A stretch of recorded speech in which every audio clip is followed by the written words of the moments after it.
అప్పుల బాధలు వెంటాడుతున్నాయా? అయితే 6 JVR వారి జాతిరత్నాలు ధరించండి. హలో అండి, అందరికీ నమస్కారం. నేను మీ కట్టా కార్తీక్. తండ్రిని మించిన కొడుకు. తండ్రి చెయ్యని పని అనాలో, చెయ్యలేని పని అనాలో తెలియదు కానీ, కొడుకు మాత్రం చేసేసాడు. కొట్టేశాడు. పులివెందల కోటని బద్దలు కొట్టేశాడు. ఎవడు కొడితే దిమ్మ తిరిగి మైండ్ బ్లాక్ అయిపోయిద్దో వాడి పేరే నారా లోకేష్ అనిపించారు. రాచరేపే కోటని దశాబ్దాలుగా ఇది మా రాజ్యం, మా మాటే ఒక వేదం, మేం చేసిందే శాసనం అనుకుంటున్నటువంటి కుటుంబ రాజ్యాన్ని బద్దలు కొట్టేశాడు. నిజానికి గెలిచింది జడ్పీటీసీ మాత్రమే అని అనుకోవచ్చు. కానీ గత 47 ఏళ్ళుగా ఒక పార్టీ వ్యవస్థ ఎక్కడ నడుస్తుంది, ఒక కుటుంబ వ్యవస్థ ఎక్కడ నడుస్తుంది, ఒక వ్యక్తి రాజ్యం ఎక్కడ నడుస్తుంది. రాజారెడ్డి, తర్వాత రాజశేఖర రెడ్డి, ఇప్పుడు జగన్మోహన్ రెడ్డి. వాళ్ళు ఎవరు చెప్తే వాళ్ళే జడ్పీటీసీ, ఎవరు చెప్తే వాళ్ళే ఎంపీటీసీ. ఎన్నికలు లేవు, ప్రజలు ఓటేయటాలు లేవు, అభ్యర్థులు నామినేషన్ వేయటాలు లేవు, ఏమీ ఉండవు. వీళ్ళే నామినేట్ చేస్తారు. అక్కడ ఒక ప్రత్యేకమైన రాజ్యాంగం నడుస్తూ ఉంటుంది. గత 30 ఏళ్ళుగా ఏకగ్రీవాలే. 1995 నుంచి అక్కడ ఎన్నిక జరిగిందే లేదు. నిజానికి చంద్రబాబు నాయుడు గారు 1978 నుంచి క్రియాశీల రాజకీయాల్లో ఉన్నారు. ఇంకొక 3 సంవత్సరాలు గడిస్తే ఆయన రాజకీయ జీవితానికి హాఫ్ సెంచరీ కూడా అవుతుంది. మరి ఎందుకు పులివెందుల మీద కాంపిటీషన్ చేయలేదు తెలీదు. అంటే లోకల్ పార్టీ లీడర్లో ధైర్యం లేకనా, స్టేట్ పార్టీ నుంచే డైరెక్షన్ లేకనా తెలియదు. కారణాలు ఏవైనా టీడీపీ అంతగా పులివెందుల మీద ఫోకస్ చేయలేదు. పులివెందుల్లో టీడీపీ జెండా ఎగరేయాలని పెద్దగా అనుకున్న ప్రయత్నం లేదు. అంటే రాజశేఖర రెడ్డి గారితో ఉన్న ప్రిన్సిపల్ ఇచ్చా షూస్ ఇచ్చున్నట్టు పోయారా? రాజశేఖర రెడ్డి గారి కుప్ప మీద ఫోకస్ చేయొద్దు, లేదు చంద్రబాబు నాయుడు గారు పులివెందుల మీద ఫోకస్ చేయొద్దు అన్న ఒక అండర్స్టాండింగ్ ఏమైనా వాళ్ళిద్దరి మధ్య ఉండేదా? వాళ్ళిద్దరు మంచి ఫ్రెండ్స్ కాబట్టి అనేది ఒక క్లారిటీ లేదు. కానీ మొత్తానికి అయితే టీడీపీ చేయలే. టీడీపీలో ఇప్పుడు వైసీపీలో ఉన్న సతీష్ రెడ్డి చాలా కాలం లీడరు. అతనే రాజశేఖర రెడ్డి మీద పోటీ చేసేవాడు. కానీ ఎప్పుడు కూడా అక్కడ లోకల్ బాడీలో గెలవాలి, పార్టీని స్ట్రెంథన్ చేసుకోవాలి, పులివెందల కోట మీద టీడీపీ జెండా ఎగరేయాలని పెద్ద ప్రయత్నం ఏమీ జరగలే, పెద్ద ఫోకస్ ఏమీ జరగలే. కానీ ఇప్పుడు జరుగుతుంది. నారా లోకేష్ నాయకత్వంలో జరుగుతుంది. ఇవాళ వైసీపీ పులివెందల రూరల్ ప్రాంతంలో జడ్పీటీసీ ఎన్నికల్లో డిపాజిట్ కూడా రాకుండా ఉంది అంటే, 6,000కు పైగా మెజార్టీతో అక్కడ టీడీపీ గెలిచిందంటే దాని వెనకాల నారా లోకేష్ కృషి ఉంది. నిజానికి పులివెందుల మీద నారా లోకేష్ ఇవాళ కొత్తగా ఫోకస్ చేయాలి. 2014లో టీడీపీ ఎప్పుడైతే విభజిత ఆంధ్రప్రదేశ్లో మొట్టమొదటిసారి అధికారంలోకి వచ్చిందో ఆ రోజే కొంత ఫోకస్ చేశారు.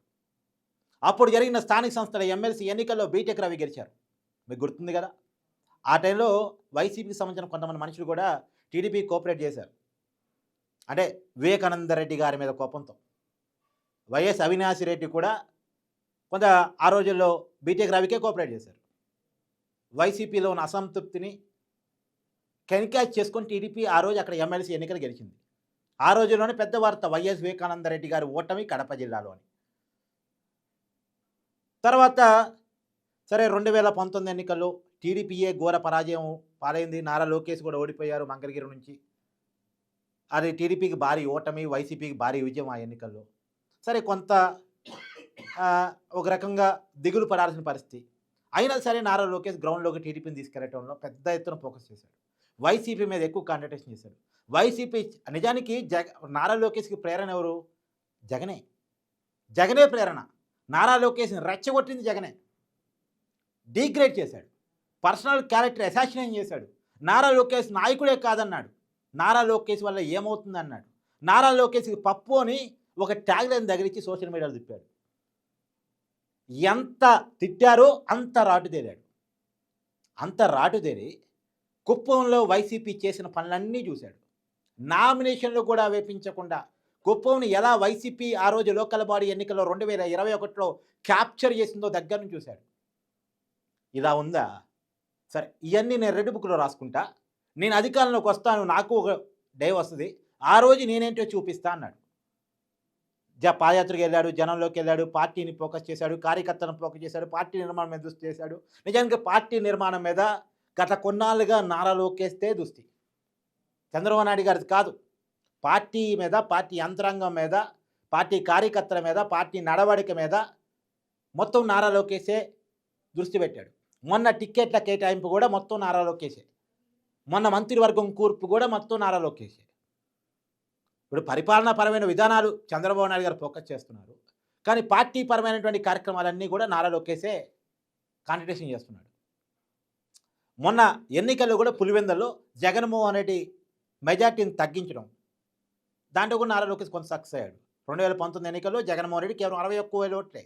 అంతకుముందు ఎన్నికల్లో 2019లో 90,000కు పైగా మెజార్టీ. అంటే పులివెందుల్లో ఆల్రెడీ నారా లోకేష్ పని స్టార్ట్ అయింది, దానికి కొంత ఫలితం వస్తూ ఉంది.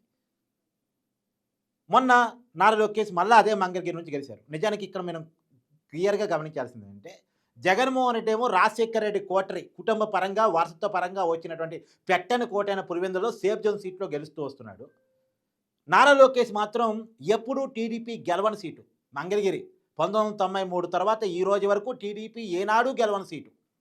మొన్న ఎన్నికల్లో మాత్రమే టీడీపీ గెలిచింది. ఆ సీట్లో పోటీ చేద్దాం నారా లోకేష్ టీడీపీలో పెద్ద పెద్ద నాయకులు సలహాలు ఇచ్చారు. ఎందుకు పోటీ చేయకూడదు? మా తండ్రి కుప్పంను ఎలా నిర్మించుకున్నాడు, నేను సపరేట్ కోటని నిర్మించుకుంటాను. తండ్రి చాటు బిడ్డగా ఉండను. నేను చంద్రబాబు నాయుడు కొడుకుగా కంటే నారా లోకేష్గానే ఉంటాను అనేది ఆయన చూపించాలనుకున్నాడు. సొంతంగా తన కోటను నిర్మించుకోదలుచుకున్నాడు. ఓడని అని ఏనాడు గెలవని సీట్లో, తాను ఓడిపోయిన సీట్లో 90,000కు పైగా మెజార్టీతో మొన్న అక్కడ గెలిచాడు. నిజానికి ఉత్తరాంధ్ర రమ్మన్నారు, కుప్పంలో పోటీ చేయమన్నారు. చాలా ఆఫర్స్ నారా లోకేష్ ముందు ఉన్నాయి. ఈజీగా టీడీపీ గెలిచే సీట్లలో పోటీ చేయమంటే, ఈజీగా గెలిచే చోట పోటీ చేస్తే నాయకుడు ఎలా అవుతాను, నాకు నేను నిరూపించుకోవాలి, నాకు అవకాశం ఇవ్వండి అన్నాడు. నిజానికి లోకేష్కి మంగళగిరి ఓ ఛాలెంజ్. ఇవాళ టీడీపీ అధికారంలోకి వచ్చినా నారా లోకేష్ ఓడిపోయి ఉంటే వైసీపీ వెటకారం చేసేది. నారా లోకేష్ పొలిటికల్ లైఫ్తో వైసీపీ చెడు కూడా ఆడుకునేది. నిజానికి ఆ ఛాలెంజ్ని నారా లోకేష్ తీసుకున్నాడు. ధైర్యం ఉన్నవాడు మాత్రమే ఛాలెంజ్లు తీసుకోగలడు. 90,000కు పైగా మెజార్టీతో ఏనాడు టీడీపీ గెలవని సీట్లో గెలిచి మంగళగిరి టీడీపీ కోటం చేసుకున్నాడు. ఇంకా చెప్పాలంటే నారా లోకేష్ కోటం చేసుకున్నాడు. అది ధైర్యానికి ఒప్పుకోవాలి. ఆ ధైర్యాన్ని కల్పించింది జగన్మోహన్ రెడ్డి. ఆ ధైర్యానికి ప్రేరణ జగన్మోహన్ రెడ్డి. ఎంత వేధించారో, ఎంత డీగ్రేడ్ చేశారో, ఎంత క్యారెక్టర్ని పరిచయం చేయాలని చూశారో అంతగా రాటుదేలాడు. రాటుదేలి తనేంటో నిరూపించుకున్నాడు. ఇవాళ నారా లోకేష్ ముందు జగన్ తేలిపోయేటువంటి పరిస్థితి. పులివెందుల జడ్పీటీసీ మీద ఫోకస్ చేస్తే జగన్మోహన్ రెడ్డి, భారతి గారు అక్కడున్న ఓటర్లకి ఫోన్ చేసి మన పార్టీ కోటేయండి, ఓడిపోయే పరిస్థితి వచ్చింది, మీరు అండగా నిలబడాలని ఫోన్ చేసినా సరే, అక్కడ ఓటర్ని రిక్వెస్ట్ చేసినా సరే, అక్కడ టీడీపీ గెలిచిందంటే సరే జగన్మోహన్ రెడ్డి గారు కొన్ని కంప్లైంట్స్ రేజ్ చేయొచ్చు. ఆడ అధికారం పెట్టుకొని గెలిచింది, లేదు ఇంకోటి ఏదో దొంగోట్లు జగన్మోహన్ రెడ్డి గారు ఏదో 100 చెప్తాడు, ఓడిపోయినాడు 100 చెప్తాడు. సరే 100 రోట్లో కొన్ని నిజాలు కూడా ఉండొచ్చు. నిజాలు లేవు అనేది మనం అంటానికి లేదు. జగన్మోహన్ రెడ్డి గారు అన్ని అబద్ధాలు చెప్పిన అంటానికి లేదు. కానీ ఒక విషయం మనం గుర్తుంచుకోవాలి. సరే ఇవ్వాలంటే కూటమి అధికారంలో ఉంది కాబట్టి టీడీపీ గెలిచిందని చెప్తుంది వైసీపీ. మరి వైసీపీ అధికారంలో ఉన్నప్పుడే, జగన్మోహన్ రెడ్డి గారు ముఖ్యమంత్రిగా, పులివెందుల ఎమ్మెల్యేగా ఉన్నప్పుడే రాయలసీమ ఎమ్మెల్సీ పట్టభద్రుల ఎన్నికల్లో టీడీపీ అభ్యర్థి వైసీపీ అభ్యర్థి కంటే ఎక్కువ ఓట్లు సంపాదించాడు. పులివెందుల ఎమ్మెల్యేగా జగన్మోహన్ రెడ్డి ఉన్నాడు, అతనే ముఖ్యమంత్రిగా ఉన్నాడు. వైసీపీ అధికారంలో ఉంది, పోలీసులు జగన్మోహన్ రెడ్డి చేతుల్లోనే ఉన్నారు, చట్టం జగన్మోహన్ రెడ్డి గారి చేతుల్లోనే ఉంది. ఆ సమయంలో కూడా రాయలసీమ పట్టభద్రుల ఎమ్మెల్సీ ఎన్నికల్లో పులివెందులో టీడీపీ అభ్యర్థికి వైసీపీ అభ్యర్థి కన్నా ఎక్కువ ఓట్లు వచ్చేది. దాని వెనకాల నారా లోకేష్ పనితనం ఉంది. ఇవాళ కాదు, ఇవాళ 100 చెప్తాడు జగన్మోహన్ రెడ్డి. ఇవాళ నేను అధికారంలో లేను కాబట్టి, టీడీపీ అధికారంలో ఉంది కాబట్టి, పోలీసు రాజ్యాన్ని పెట్టి ప్రజలను భయభ్రాంతులు చేసి దొంగ ఓటుతో గెలిచిందని 100 చెప్పొచ్చు కాక. కానీ జగన్మోహన్ రెడ్డి అధికారంలో ఉన్నప్పుడే పులివెందుల్లోకి పోయి తొడగొట్టాడు నారా లోకేష్ తెలియకుండానే. ఇవాళ నారా లోకేష్ని తక్కువ అంచనా వేస్తే జగన్మోహన్ రెడ్డి పులివెందుల కోటని కోల్పోవాల్సి వస్తుందేమో. జగన్మోహన్ రెడ్డి తనకు దాన్ని రివ్యూ చేసుకోవాలి. ఇప్పుడు తన పులివెందులు రక్షించుకోవడానికి ప్రయత్నం చేయాలి. ఇవాళ మొన్న టిక్కెట్ల కేటాయింపు కూడా కూటమి తరపున మొత్తం నారా లోకేష్ చూశాడు, పర్టికులర్ టీడీపీ పార్టీ తరపున. వైసీపీ 11 స్థానాలకు పరిమితం కావటంలో నారా లోకేష్ పనితనం, చూపించిన చొరవ, పార్టీ విధానాలని జనంలో తీసుకుపోయిన తీరు, అంతకుముందు ఆయన చేసిన పాదయాత్ర, సూపర్ 6 హామీలు, దాని స్క్రిప్టు, సోషల్ మీడియాలో పార్టీని ఫోకస్ చేసిన తీరు, ఇవన్నీ కూడా నారా లోకేష్ మారుతున్న కాలానికి అనుగుణంగా యువతరాన్ని పార్టీకి దగ్గరికి ఎలా చేయాలో, ఇంకొక 30 దశాబ్దాలు పార్టీని ఎలా తెలుగు నేల మీద ఉంచాలో. ఎందుకంటే అత్యధిక కాలం భారతదేశంలో రన్ అవుతున్నటువంటి ఒక ప్రాంతీయ పార్టీ తెలుగుదేశం పార్టీ. చాలా ప్రాంతీయ పార్టీలు తెలుగుదేశం కంటే ముందు వచ్చే పోయాయి, తెలుగుదేశం తర్వాత వచ్చే పోయాయి. కానీ తెలుగుదేశం మాత్రం అలానే ఉంది.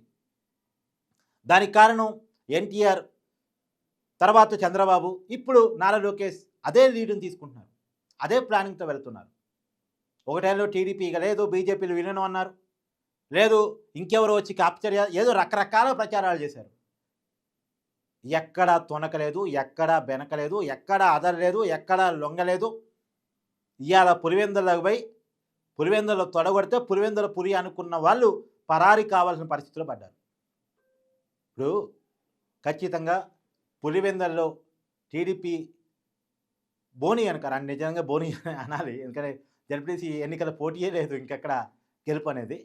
ఇప్పుడు 3 దశాబ్దాల తర్వాత టీడీపీ కొట్టినటువంటి బోని ఏదైతే ఉందో, జడ్పీటీసీ గెలుపు ఏదైతే ఉందో, అది ఒక మంచి నాందిగా చెప్పుకోవాలి.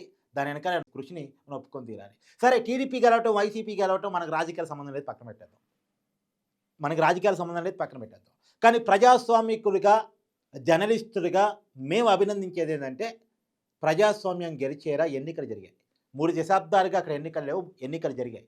దాని వెనకాల నారా లోకేష్ మనం అభినందించాలి, నారా లోకేష్ కృషిని మనం అభినందించాలి. ఎందుకంటే ఇప్పుడు ఒక విషయం, గతంలో 2021లో జగన్మోహన్ రెడ్డి గారు కుప్పంలో చేసింది ఏంది, ఇప్పుడు నారా లోకేష్ గారు పులివెందులో చేసింది ఏంది. అప్పుడు కుప్పంలో నామినేషన్లు కూడా వేసుకొని ఇవ్వకుండా ఎన్నికలన్నీ ఏకగ్రీవం చేసుకున్నారు, ఎంపీటీసీ, జడ్పీటీసీ, సర్పంచ్, మున్సిపాలిటీ. కానీ ఇక్కడ జడ్పీటీసీలు అలా కాదు, నామినేషన్లు వేసుకొని ఇచ్చారు. వైసీపీ వాళ్ళు నామినేషన్ వేసుకున్నారు, కాంగ్రెస్ వాళ్ళు నామినేషన్ వేసుకున్నారు, ఇండిపెండెన్స్ నామినేషన్ వేసుకున్నారు. మొత్తం 11 మంది అభ్యర్థులు నామినేషన్ వేశారు.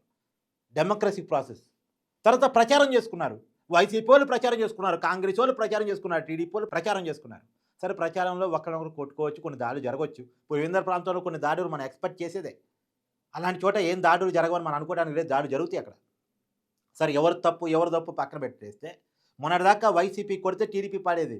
ఇలా టీడీపీ కూడా నువ్వు కొడతావా, మేము కొడతావా అనే పరిస్థితిలో టీడీపీ క్యాడర్ చేరుకుంది. చేరుకున్నప్పుడు గొడవలు జరుగుతాయి.